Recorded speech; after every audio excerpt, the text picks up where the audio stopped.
मेरे प्यारे देशवासियों, नमस्कार। आज मन की बात का 100वां एपिसोड है।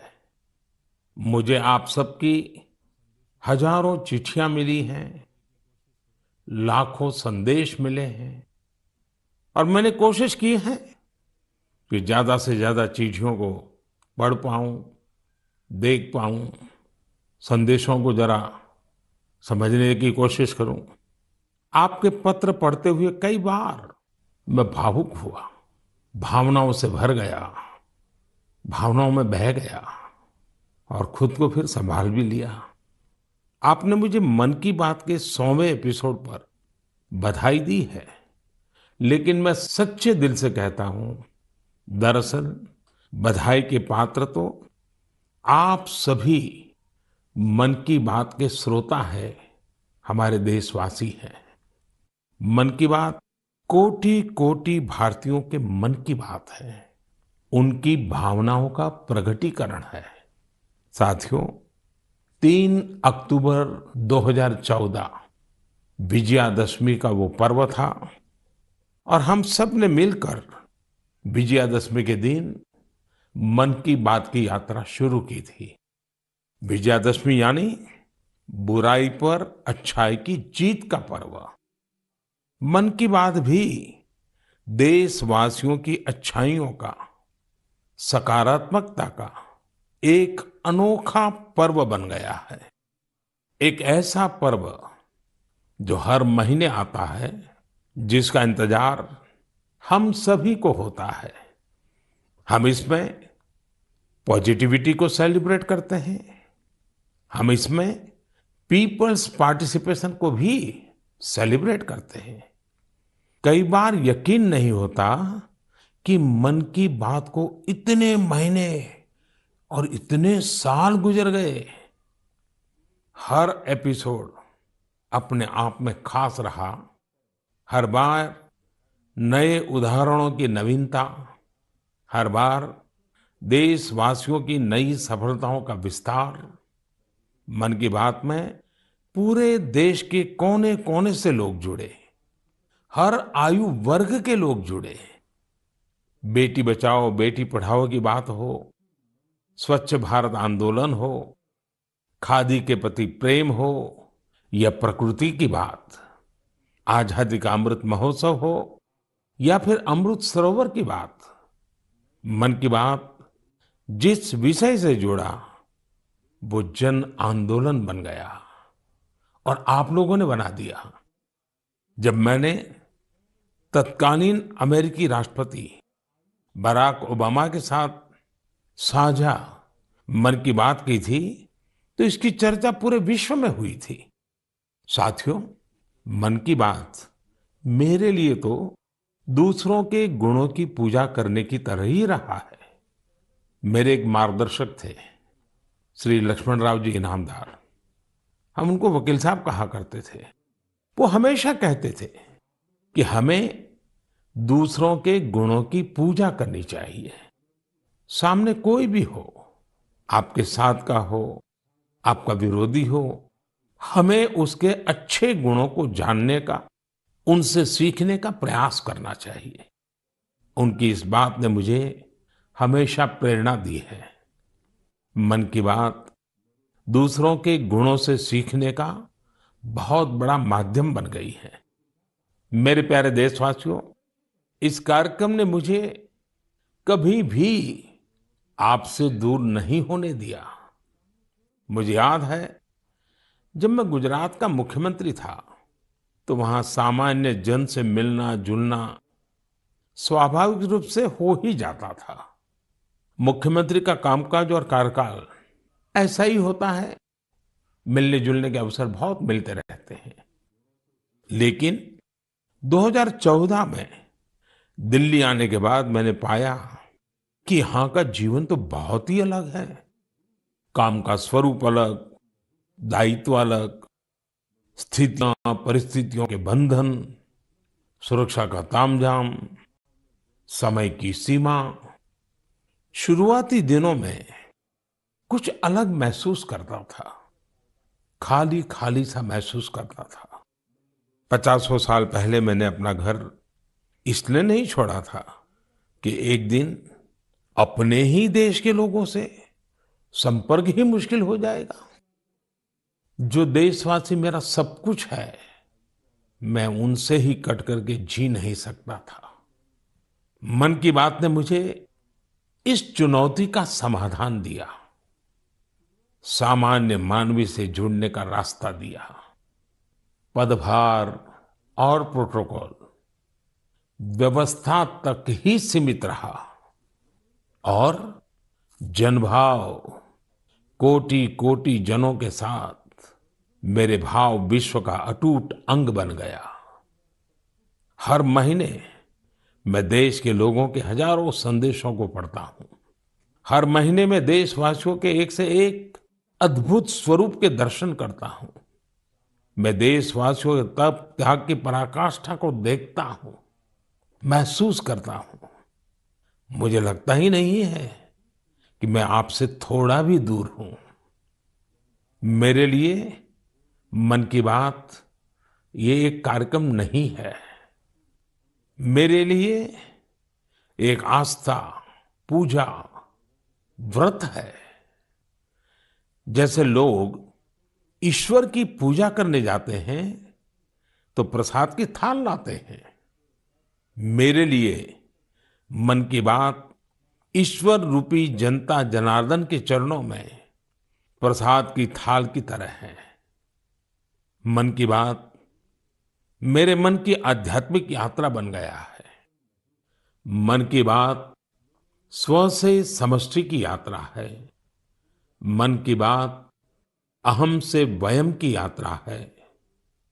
यह तो मैं नहीं तू ही इसकी संस्कार साधना है। आप कल्पना करिए, मेरा कोई देशवासी 40-40 साल से निर्जन पहाड़ी और बंजर जमीन पर पेड़ लगा रहा है।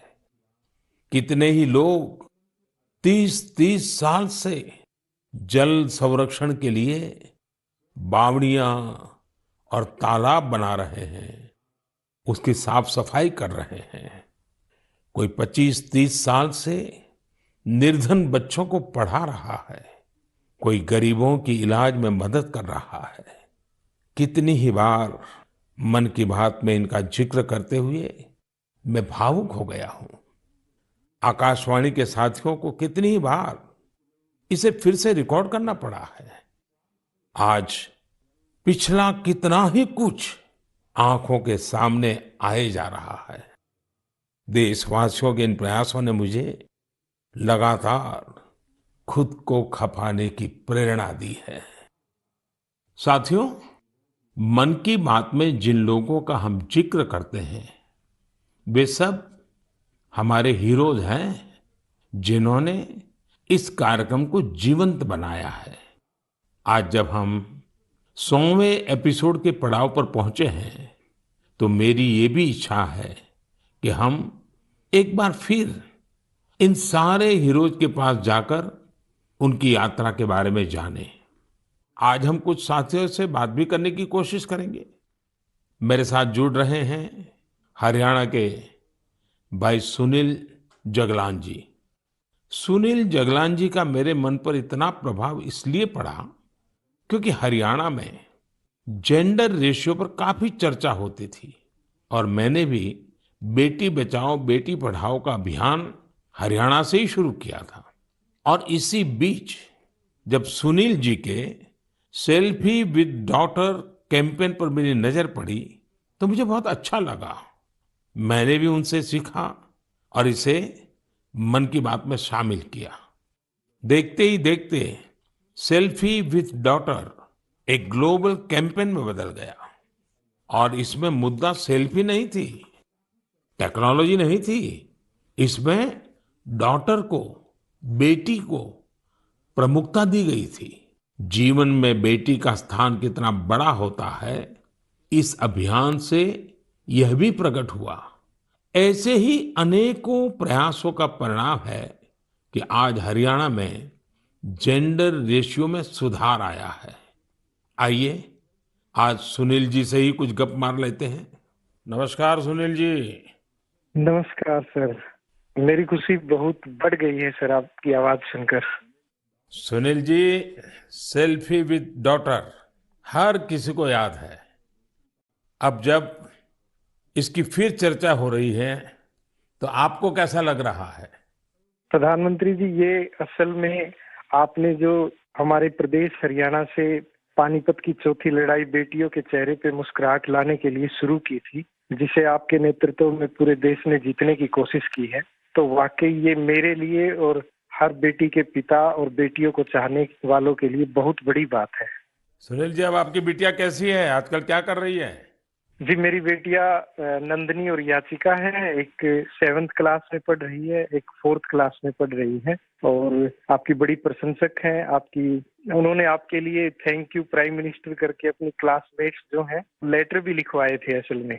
वाह वाह वाह वाह अच्छा, बिटिया को आप मेरा और मन की बात के श्रोताओं का खूब सारा आशीर्वाद दीजिए। बहुत बहुत शुक्रिया जी, आपकी वजह से देश की बेटियों के चेहरे पे लगातार मुस्कान बढ़ रही है। बहुत बहुत धन्यवाद सुनील जी। जी शुक्रिया। साथियों, मुझे इस बात का बहुत संतोष है कि मन की बात में हमने देश की नारी शक्ति की सैकड़ों प्रेरणादायी गाथाओं का जिक्र किया है। चाहे हमारी सेना हो या फिर खेल जगत हो, मैंने जब भी महिलाओं की उपलब्धियों पर बात की है उसकी खूब प्रशंसा हुई है। जैसे हमने छत्तीसगढ़ के देउर गांव की महिलाओं की चर्चा की थी। ये महिलाएं स्वयं सहायता समूहों के जरिए गांव के चौराहों, सड़कों और मंदिरों की सफाई के लिए अभियान चलाती हैं। ऐसे ही तमिलनाडु की वो आदिवासी महिलाएं जिन्होंने हजारों इको फ्रेंडली टेराकोटा कप्स निर्यात किए, उनसे भी देश ने खूब प्रेरणा ली। तमिलनाडु में ही 20,000 महिलाओं ने साथ आकर वेल्लोर में नाग नदी को पुनर्जीवित किया था। ऐसे कितने ही अभियानों को हमारी नारी शक्ति ने नेतृत्व दिया है और मन की बात उनके प्रयासों को सामने लाने का मंच बना है। साथियों, अब हमारे साथ फोन लाइन पर एक और सज्जन मौजूद है। इनका नाम है मंजूर अहमद। मन की बात में जम्मू कश्मीर की पेंसिल स्लेट्स के बारे में बताते हुए मंजूर अहमद जी का जिक्र हुआ था। मंजूर जी, कैसे हैं आप? थैंक यू सर, बड़े अच्छे से है सर। मन की बात के इस 100वें एपिसोड में आपसे बात करके मुझे बहुत अच्छा लग रहा है। Thank you sir. अच्छा, ये पेंसिल स्लेट्स वाला काम कैसा चल रहा है? बहुत अच्छे से चल रहे हैं सर, बहुत अच्छे से। जब से सर आपने हमारी बात मन की बात में कही सर, तब से बहुत काम बढ़ गया सर, और दूसरों को भी रोजगार यहाँ बहुत बड़ा है इस काम में। कितने लोगों को अब रोजगार मिलता होगा? अभी मेरे पास 200 प्लस है। अरे वाह मुझे बहुत खुशी हुई। जी सर, जी सर। अभी 1-2 महीने में अभी मैं इसको एक्सपांड कर रहा हूँ कि और 200 लोगों को रोजगार बढ़ जाएगा सर। वाह वाह वाह। देखिए मंजूर जी, जी सर। मुझे बराबर याद है, और उस दिन आपने मुझे कहा था कि ये एक ऐसा काम है जिसकी न कोई पहचान है, न स्वयं की पहचान है, और आपको बड़ी पीड़ा भी थी और इस वजह से आपको काफी बड़ी मुश्किलें होती थी, वो भी आप कह रहे थे। लेकिन अब तो पहचान भी बन गई और 200 से ज्यादा लोगों को रोजगार दे रहे हैं। जी सर, जी सर। और नया एक्सपांशन करके और 200 लोगों को रोजगार दे रहे हैं। ये तो बहुत खुशी की खबर दी आपने। एवं सर, यहाँ पे जो फार्मर है सर, उनका भी बहुत बड़ा इसमें फायदा मिला सर। तब से हाँ हाँ। 2000 का ट्री बेचते थे, अभी वही ट्री 5000 तक पहुंच गया सर। इतनी डिमांड बढ़ गई सर इसमें तब से, और अपनी पहचान भी बन गई। इसमें बहुत से आर्डर है अपने पास सर। अभी मैं आगे 1-2 महीने में और एक्सपेंड करके और 2-250 गाँव में जितने भी लड़के लड़की हैं इसमें एडजस्ट हो सकता है, उनका भी रोजी रोटी चल सकता है सर। देखिए मंजूर जी, वोकल फॉर लोकल की ताकत कितनी जबरदस्त है, आपने धरती पर उतार के दिखा दिया है। जी सर, जी सर। मेरी तरफ से आपको और गांव के सभी किसानों को और आपके साथ काम कर रहे हैं सभी साथियों को भी मेरी तरफ से बहुत बहुत शुभकामनाएं हैं। धन्यवाद भैया। धन्यवाद सर। साथियों, हमारे देश में ऐसे कितने ही प्रतिभाशाली लोग हैं जो अपनी मेहनत के बलबूते ही सफलता के शिखर तक पहुंचे हैं। मुझे याद है विशाखापट्टनम के वेंकट मुरली प्रसाद जी ने एक आत्मनिर्भर भारत चार्ट शेयर किया था। उन्होंने बताया था कि वो कैसे ज्यादा से ज्यादा भारतीय प्रोडक्ट्स ही इस्तेमाल करेंगे। जब बेतिया के प्रमोद जी ने एलईडी बल्ब बनाने की छोटी यूनिट लगाई, या गढ़ मुक्तेश्वर के संतोष जी ने मैट्स बनाने का काम किया, मन की बात ही उनके उत्पादों को सबके सामने लाने का माध्यम बना। हमने मेक इन इंडिया के अनेक उदाहरणों से लेकर स्पेस स्टार्टअप्स तक की चर्चा मन की बात में की है। साथियों, आपको याद होगा, कुछ एपिसोड पहले मैंने मणिपुर की बहन विजय शांति देवी जी का भी जिक्र किया था। विजय शांति जी कमल के रेशों से कपड़े बनाती हैं। मन की बात में उनके इस अनोखे इको फ्रेंडली आइडिया की बात हुई तो उनका काम और पॉपुलर हो गया। आज विजय शांति जी फोन पर हमारे साथ हैं। नमस्ते Vijay Shanti ji, how are you? Sir, I am fine. And how is your work going on? Sir, still working along with my 30 women. In such a short period you have reached 30% team. Yes, sir. This year also more expand with 100 women in my area. So your target is 100 women. Yeah, 100 women. And now people are familiar with this lotus stem fiber? Yes, sir. Everyone know from Man Ki Baat program all over India. So now it's very popular.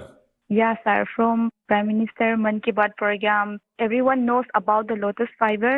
So now you got the market also. Yes, sir. I have got a market from USA also. They want to buy in bulk, in large quantities. But I want to give from this year to send the US also. So now you are exporter. Yes, sir. From this year, I export our product made in India, lotus fiber. So when I say vocal for local and now local for global. Yes, sir. I want to reach my product all over the globe of world. So congratulations and wish you best luck. Thank you, sir. Thank you. Thank you, Vijaya Shanti. Thank you, sir. साथियों, मन की बात की एक और विशेषता रही है। मन की बात के जरिए कितने ही जन आंदोलन ने जन्म भी लिया है और गति भी पकड़ी है। जैसे हमारे खिलौने, हमारी टॉय इंडस्ट्री को फिर से स्थापित करने का मिशन मन की बात से ही तो शुरू हुआ था। भारतीय नस्ल के श्वान, हमारे देशी डॉग्स, उसको लेकर जागरूकता बढ़ाने की शुरुआत भी तो मन की बात से ही की थी। हमने एक और मुहिम शुरू की थी कि हम गरीब छोटे दुकानदारों से मोलभाव नहीं करेंगे, झगड़ा नहीं करेंगे। जब हर घर तिरंगा मुहिम शुरू हुई, तब भी मन की बात ने देशवासियों को इस संकल्प से जोड़ने में खूब भूमिका निभाई। ऐसे हर उदाहरण समाज में बदलाव का कारण बने हैं। समाज को प्रेरित करने का ऐसे ही बीड़ा प्रदीप सांगवान जी ने भी उठा रखा है। मन की बात में हमने प्रदीप सांगवान जी की हीलिंग हिमालयज अभियान की चर्चा की थी। वो फोन लाइन पर हमारे साथ हैं। प्रदीप जी नमस्कार। सर जय हिंद। जय हिंद, जय हिंद भैया। कैसे हैं आप? सर बहुत बढ़िया, आपकी आवाज सुन के और भी अच्छी। आपने हिमालय को हील करने को सोची। हाँ जी सर। अभियान भी चलाया। आजकल आपका कैंपेन कैसा चल रहा है? सर बहुत अच्छा चल रहा है। 2020 से ऐसा मानिए कि जितना काम हम 5 साल में करते थे, अब वो 1 साल में ही हो जाता है। अरे वाह। हाँ जी सर। शुरुआत बहुत नर्वस हुई थी, बहुत डर था इस बात को लेके कि जिंदगी भर ये कर पाएंगे नहीं कर पाएंगे, पर थोड़ा सपोर्ट मिला और 2020 तक हम बहुत स्ट्रगल भी कर रहे थे। ऑनेस्टली लोग बहुत कम जुड़ रहे थे, बहुत सारे ऐसे लोग थे जो कि सपोर्ट नहीं कर पा रहे थे, हमारी मुहिम को इतना तवज्जो भी नहीं दे रहे थे। बट 2020 के बाद जब मन की बात में जिक्र हुआ, उसके बाद बहुत सारी चीजें बदल गई। मतलब पहले हम साल में 6-7 क्लीनिंग ड्राइव कर पाते थे, 10 क्लीनिंग ड्राइव कर पाते थे। आज की डेट में हम डेली बेसिस पे 5 टन कचरा इकट्ठा करते हैं अलग अलग लोकेशन से। अरे वाह। मन की बात में जिक्र होने के बाद आप सर बिलीव करें मेरी बात को कि मैं ऑलमोस्ट गिव अप करने की स्टेज पे था एक टाइम पे, और उसके बाद फिर बहुत सारा बदलाव आया मेरे जीवन में और चीजें इतनी स्पीड अप हो गई कि जो चीजें हमने सोची नहीं थी। तो आई एम रियली थैंकफुल कि पता नहीं कैसे हमारे जैसे लोगों को आप ढूंढ लेते हैं, कौन इतनी दूर दराज एरिया में काम करता है, हिमालय के क्षेत्र में जाके बैठ के काम करें, सॉल्टिट्यूड पे काम करें, वहां पे आपने ढूंढा हमें, हमारे काम को दुनिया के सामने लेके आए। तो मेरे लिए बहुत इमोशनल मोमेंट था तब भी और आज भी कि मैं हमारे देश के जो प्रथम सेवक हैं उनसे मैं बातचीत कर पा रहा हूँ। मेरे लिए इससे बड़ी सौभाग्य की बात नहीं हो सकती। प्रदीप जी, आप तो हिमालय के चोटियों पर सच्चे अर्थ में साधना कर रहे हैं और मुझे पक्का विश्वास है अब आपका नाम सुनते ही लोगों को याद आ जाता है कि आप कैसे पहाड़ों की स्वच्छता अभियान में जुड़े हैं। हाँ जी सर। और जैसा आपने बताया कि अब तो बहुत बड़ी टीम बनती जा रही है और आप इतनी बड़ी मात्रा में डेली काम कर रहे हैं। हाँ जी सर। और मुझे पूरा विश्वास है कि आपके इन प्रयासों से, उसकी चर्चा से अब तो कितने ही पर्वतारोही स्वच्छता से जुड़े फोटो पोस्ट करने लगे हैं। हाँ जी सर, बहुत। ये अच्छी बात है। आप जैसे साथियों के प्रयास के कारण waste is also a wealth, ये लोगों के दिमाग में अब स्थिर हो रहा है और पर्यावरण की भी रक्षा हो रही है। और हिमालय का जो हमारा गर्व है उसको संभालना, संवारना, वो सामान्य मानवी जुड़ रहा है। प्रदीप जी, बहुत अच्छा लगा मुझे। बहुत बहुत धन्यवाद भैया। Thank you sir, thank you so much. जय हिंद। साथियों, आज देश में टूरिज्म बहुत तेजी से ग्रो कर रहा है।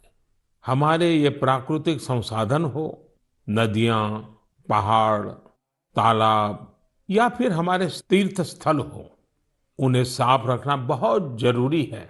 ये टूरिज्म इंडस्ट्री की बहुत मदद करेगा। पर्यटन में स्वच्छता के साथ साथ हमने इनक्रेडिबल इंडिया मूवमेंट की भी कई बार चर्चा की है। इस मूवमेंट से लोगों को पहली बार ऐसे कितनी जगहों के बारे में पता चला जो उनके आसपास ही थे। मैं हमेशा ही कहता हूं कि हमें विदेशों में टूरिज्म पर जाने से पहले हमारे देश के कम से कम 15 टूरिस्ट डेस्टिनेशन पर जरूर जाना चाहिए। और यह डेस्टिनेशन जिस राज्य में आप रहते हैं वहां के नहीं होने चाहिए, आपके राज्य से बाहर किसी अन्य राज्य के होने चाहिए। ऐसे ही हमने स्वच्छ सियाचिन, सिंगल यूज प्लास्टिक और ई वेस्ट जैसे गंभीर विषयों पर भी लगातार बात की है। आज पूरी दुनिया पर्यावरण के जिस इशू को लेकर इतना परेशान है, उसके समाधान में मन की बात का ये प्रयास बहुत अहम है। साथियों, मन की बात को लेकर मुझे इस बार एक और खास संदेश यूनेस्को की डीजी ऑद्रे ऑजुले का आया है। उन्होंने सभी देशवासियों को 100 एपिसोड के इस शानदार जर्नी के लिए शुभकामनाएं दी हैं। साथ ही उन्होंने कुछ सवाल भी पूछे हैं। आइए पहले यूनेस्को की डीजी के मन की बात सुनते हैं। Namaste, Excellency, dear Prime Minister. On behalf of UNESCO, I thank you for this opportunity to be part of the 100th episode of the Man Ki Baat radio broadcast. UNESCO and India have a long common history. We have very strong partnerships together in all areas of our mandate: education, science, culture, and information. And I would like to take this opportunity today to talk about the importance of education. UNESCO is working with its member states to ensure that everyone in the world has access to quality education by 2030. With the largest population in the world, could you please explain the Indian way to achieving this objective? UNESCO also works to support culture and protect heritage. And India is chairing the G20 this year. World leaders will be coming to Delhi for this event. Excellency, how does India want to put culture and education at the top of the international agenda? I once again thank you for this opportunity and convey my very best wishes through you to the people of India. À bientôt. Merci beaucoup. Thank you, Excellency. I'm happy to interact with you in the 100th Man Ki Baat program. I'm also happy that you have raised the important issues of education and culture. साथियों, UNESCO की DG ने education और cultural preservation यानी शिक्षा और संस्कृति संरक्षण को लेकर भारत के प्रयासों के बारे में जानना चाहा है। ये दोनों ही विषय मन की बात के पसंदीदा विषय रहे हैं। बात शिक्षा की हो या संस्कृति की, उसके संरक्षण की बात हो या संवर्धन की, भारत की यह प्राचीन परंपरा रही है। इस दिशा में आज देश जो काम कर रहा है वो वाकई बहुत सराहनीय है। नेशनल एजुकेशन पॉलिसी हो या क्षेत्रीय भाषा में पढ़ाई का विकल्प हो, एजुकेशन में टेक्नोलॉजी इंटीग्रेशन हो, आपको ऐसे अनेक प्रयास देखने को मिलेंगे। वर्षों पहले गुजरात में बेहतर शिक्षा देने और ड्रॉप आउट रेट्स को कम करने के लिए गुणोत्सव और शाला प्रवेश उत्सव जैसे कार्यक्रम जन भागीदारी की एक अद्भुत मिसाल बन गए थे। मन की बात में हमने ऐसे कितने ही लोगों के प्रयासों को हाईलाइट किया है जो निस्वार्थ भाव से शिक्षा के लिए काम कर रहे हैं।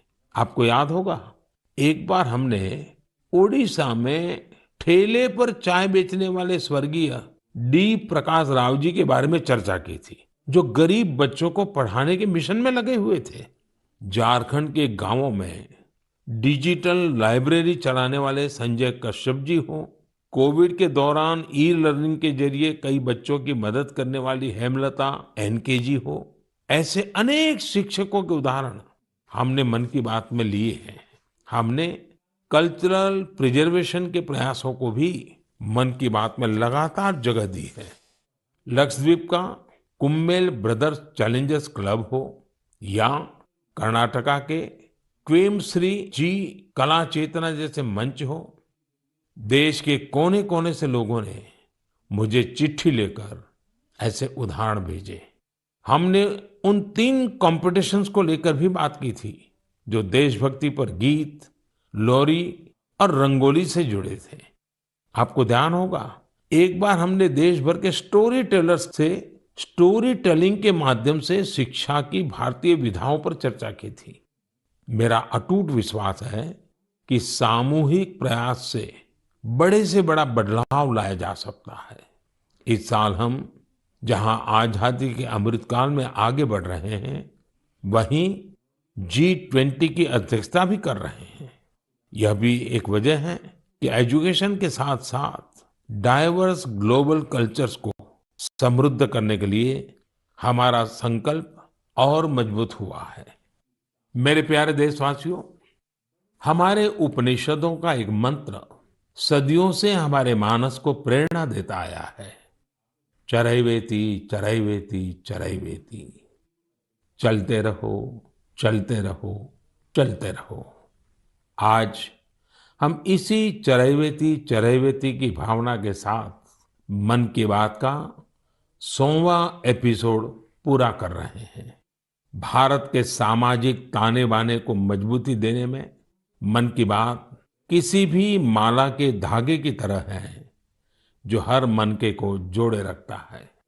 हर एपिसोड में देशवासियों के सेवा और सामर्थ्य ने दूसरों को प्रेरणा दी है। इस कार्यक्रम में हर देशवासी दूसरे देशवासी की प्रेरणा बनता है। एक तरह से मन की बात का हर एपिसोड अगले एपिसोड के लिए जमीन तैयार करता है। मन की बात हमेशा सद्भावना, सेवा भावना और कर्तव्य भावना से ही आगे बढ़ा है।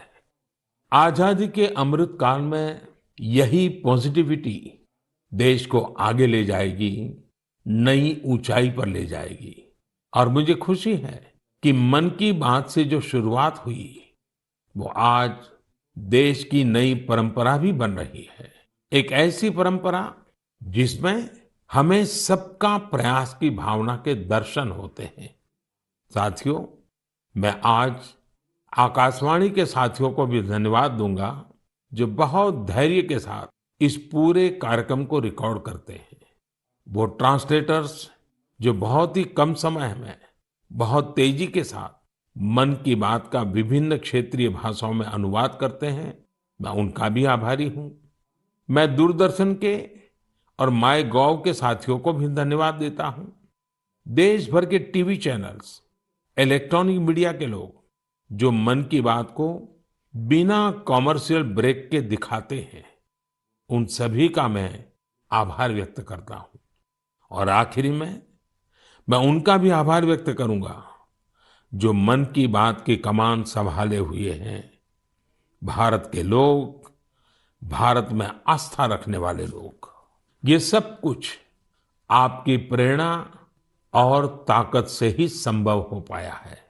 साथियों, वैसे तो मेरे मन में आज इतना कुछ कहने को है कि समय और शब्द दोनों कम पड़ रहे हैं, लेकिन मुझे विश्वास है कि आप सब मेरे भावों को समझेंगे, मेरी भावनाओं को समझेंगे। आपके परिवार के ही एक सदस्य के रूप में मन की बात के सहारे आपके बीच में रहा हूं, आपके बीच में रहूंगा।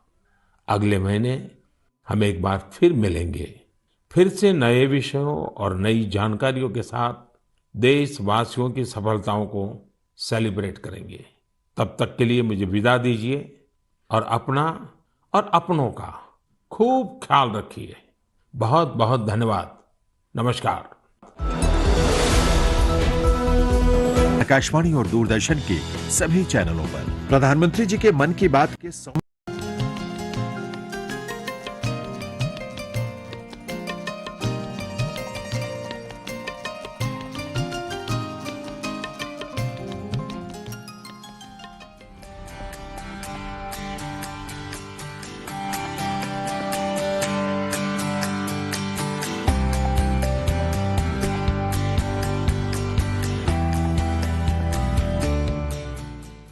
मेरे प्यारे देशवासियों, नमस्कार। નમસ્કાર।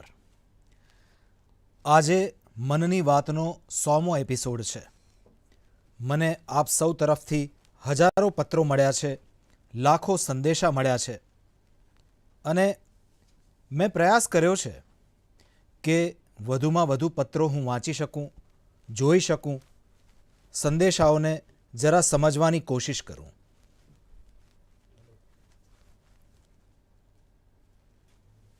આપના પત્રો વાંચતી વખતે અનેક વખત હું ભાવુક થયો, ભાવનાઓથી